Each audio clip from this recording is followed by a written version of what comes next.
We talk a lot about the benefits of protein, but do you get the same benefit from protein powders as you would from chicken or tofu? Today, we're looking at how different types of protein affect appetite and whether that protein shake really stacks up to a steak.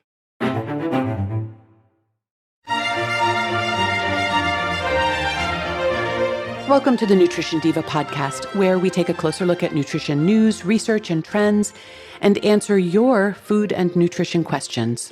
I'm your host, Monica Reinagel, and today's episode was prompted by an email from Noah, who wrote, "You talk a lot about the benefits of protein, such as satiety and muscle growth and recovery, but do protein supplements, like protein powders, have the same benefits as eating protein from foods like chicken or fish, or do we lose some of the benefit from the processing?" I really appreciate this question because processing often does impact how our bodies respond to nutrients. We can't assume that we'll get the same benefit from a nutritional supplement as we'd get from a whole food that contains that same nutrient. Vitamins, minerals, and other food components often work synergistically, meaning that the whole is often greater than the sum of its parts. A good example of this is vitamin K. That's a nutrient that's found in vegetables like spinach, kale, broccoli, and Brussels sprouts. And researchers noticed that people whose diets are high in vitamin K, because they're high in those foods, have a much lower incidence of bone fractures as they get older. Unfortunately, subsequent trials involving vitamin K supplements had no effect on fracture risk. And that may be because the foods that are high in vitamin K are also rich in calcium, magnesium, fiber, and other bone-building nutrients that you're not going to get by taking a vitamin K supplement.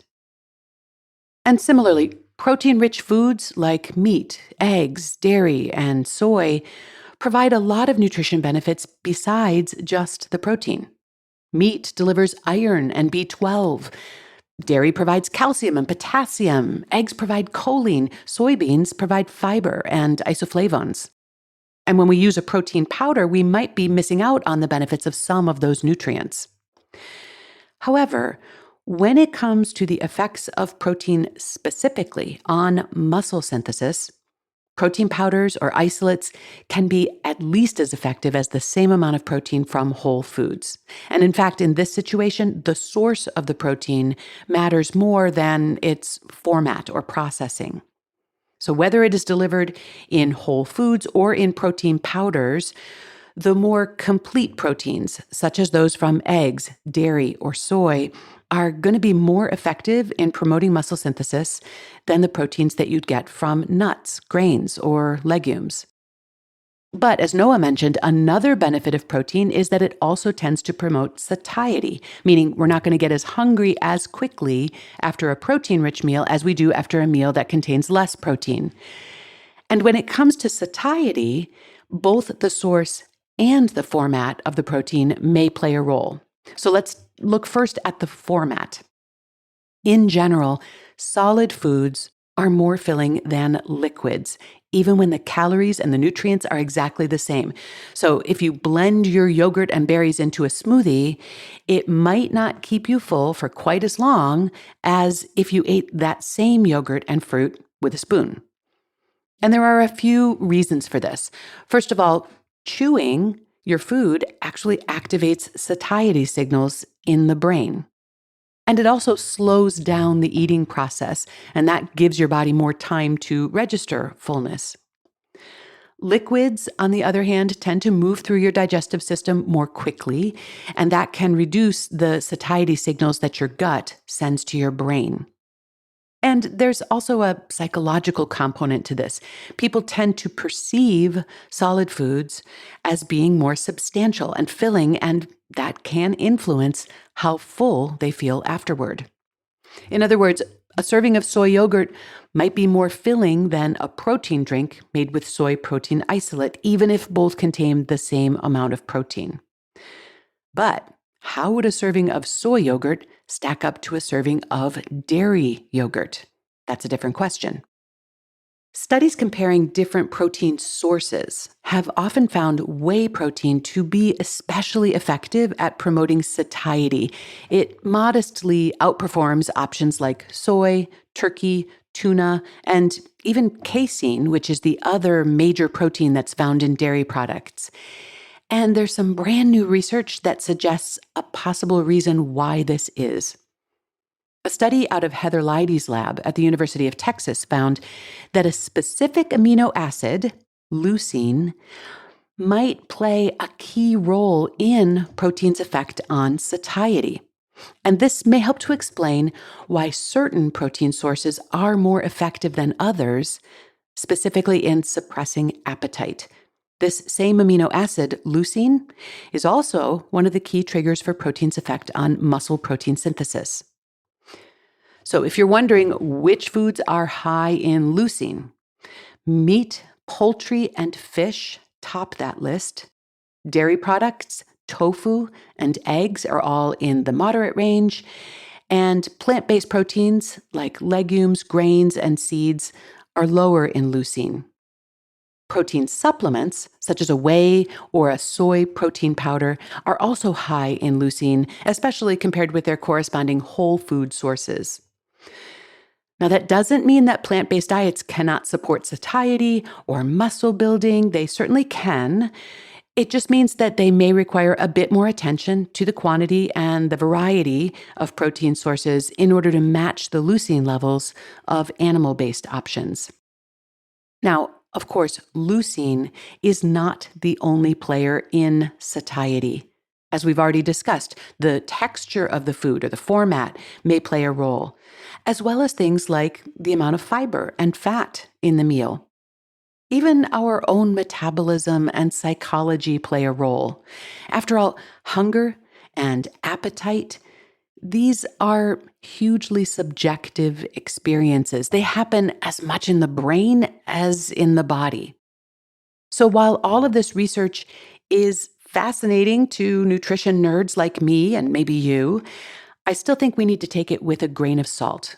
We don't live in laboratories. And not only do our individual circumstances vary quite a bit, but we're also really different in how we respond to various foods and nutrients. Now, at this point, I want to draw a line under everything I've said so far, because all of that is based on my understanding and my interpretation of the science on this question. And what follows is my subjective experience. A couple of months ago, I decided to conduct a little experiment on myself. We often call this an N of 1 study. And by the way, I have an entire episode on how these N of 1 experiments can be a valuable way to explore questions like this, and I'll include a link to that show in the show notes.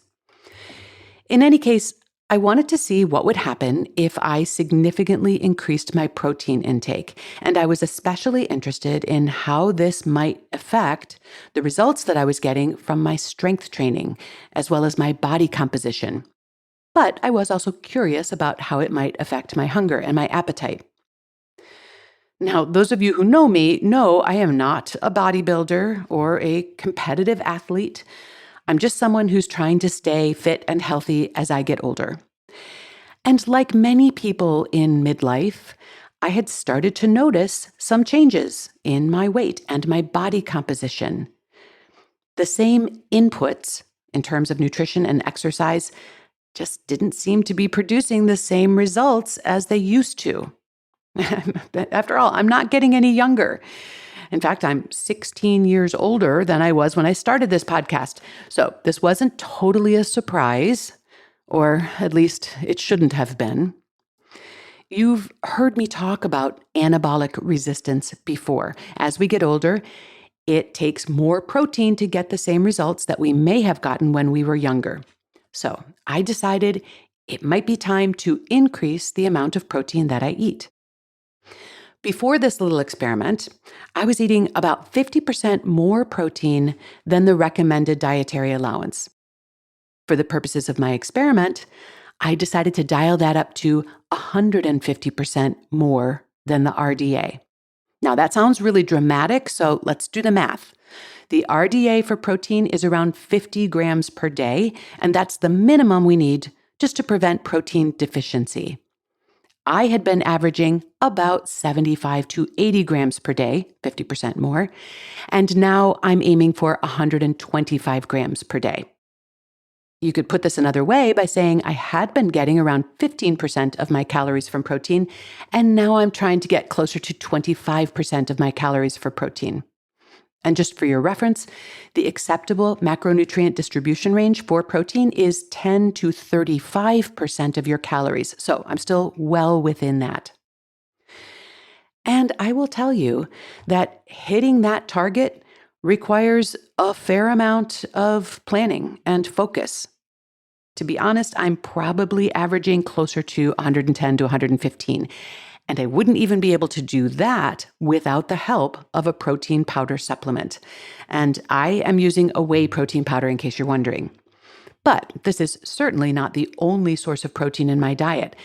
I make a point of including a wide variety of both plant and animal-based protein sources in my meal plans. Things like fish. I've really made friends with sardines lately. Eggs, tofu, legumes, and some meat. Now, in terms of appetite, the difference was noticeable almost immediately. Once I got above a certain threshold, maybe 100 grams or so, I found that my appetite was significantly reduced. And this seemed to be true regardless of the format. In the past, when my total protein intake was lower, I found that blending yogurt and fruit into a smoothie, while it was convenient, it actually did not keep me as satisfied as eating the same amount of yogurt and fruit with a spoon. But now that my total protein intake is significantly higher, it really doesn't seem to matter as much whether I'm chewing it or sipping it through a straw.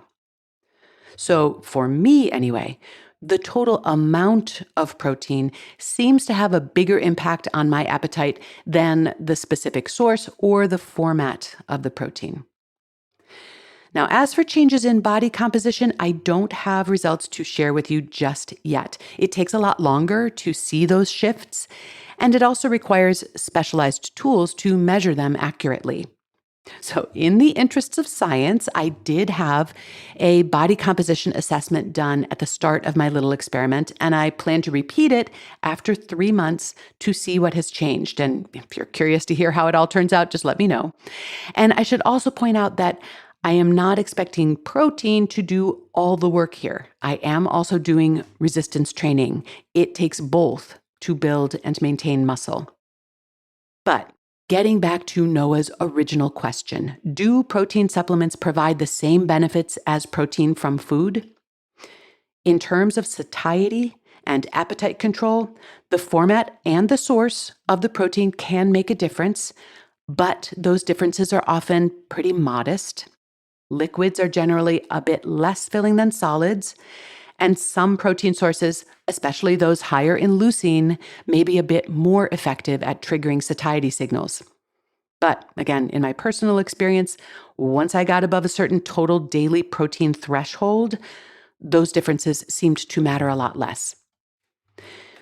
Because of the other important nutrients that they provide, I'd still advise you to lean on a variety of whole food protein sources as your foundation. But protein powders can be incredibly useful, especially if you're trying to hit a higher protein target and your time, your appetite, or your logistics make it hard to do that with food alone. And finally, just a reminder that the experience of satiety is very personal, so experiment. Try out different foods, formats, timing, and combinations, because the most effective strategy is the one that works for you. If you have a question you'd like me to answer, you can email it to me at nutrition@quickanddirtytips.com. To find out more about having me present at your workplace or your live or virtual conference, please check out my website at wellnessworkshere.com. Nutrition Diva is a Quick and Dirty Tips podcast. Holly Hutchings is the director of podcasts. Steve Riekeberg is my audio engineer. Morgan Christensen heads up podcast operations and advertising. Thanks also to Nat Hoops for his support. And thanks to you for listening.